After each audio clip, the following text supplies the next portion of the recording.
Well, I represent the Lithuania city municipality. That's one of the regions in Lithuania, and probably in this regard, in circular economy regard, and waste management as a whole, in Lithuania, we're one of the leading regions, and we've managed to progress quite a lot in the last 10 years. We went from 70% of waste going straight to the landfill and another 30% illegally disposed in forests and by the lakes and etc. That was a really terrible situation to what we have currently. About 30% is going to the landfill, and everything else is either recycled or reused, or we make compost out of it. We produce gas and then electricity from the waste. We gather food separately, and we have other initiatives that we want to strengthen. So my part here today is to share some of the share the story that we had and successes that we had.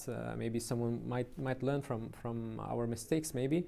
But even a bigger purpose is to actually fish for good ideas and the next steps that we could implement. Because although yes, progressive we are, but there's still a lot to do. And I know that especially in Scandinavian countries, especially in the field of, for example, reusing old furniture, electronic equipment, etc., and involving SMEs in this whole process and creating this ecosystem in a very sustainable way, you've managed to, well, you're so far ahead that there's a lot for us to learn from. So I come to the best place to learn, and that's my motivation.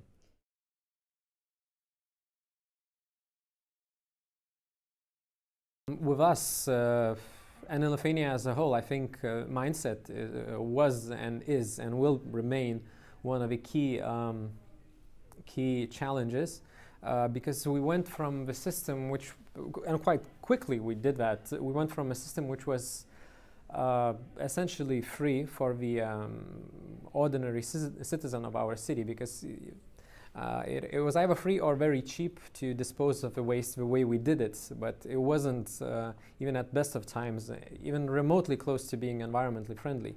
So this sort of shift towards environmentally friendly solutions, it is more expensive for an average citizen, which means that we need to explain what's happening very well, and we need to have this very transparent system so that every euro spent as a citizen, I have to know what's happening. I have to understand what are the city priorities, why we have to remain green, why we have to, and how we're actually preventing our environment for suffering because of our usage of and creating this whole sort of environmental problem.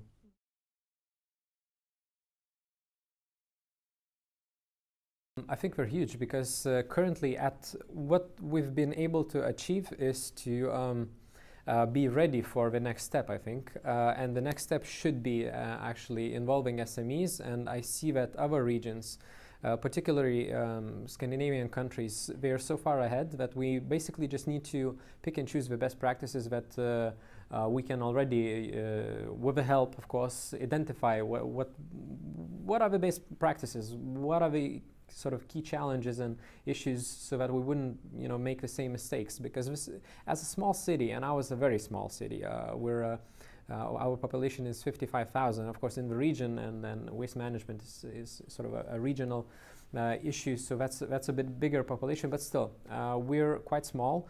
That is, our budget is quite tight, so we need to be even smarter about it, and we really need to pick and choose the best practices that there are out there, and I hope that this inter-regional and even cross-border cooperation would actually help us to implement the best practices that there are.